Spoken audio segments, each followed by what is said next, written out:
ازاي نعمل عجينة طعمية في 10 دقايق بس ومن غير اي مجهود؟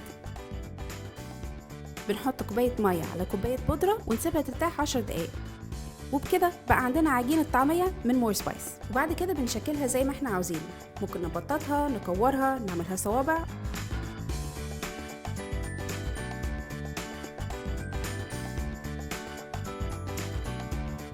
او ممكن كمان زي الدونتس. وبعدين بنقليها في شوية زيت صغيرين، ولو عاوزين حاجة صحية اكتر ممكن تحمروها في اير فراير او حتى تشوها في الفرن.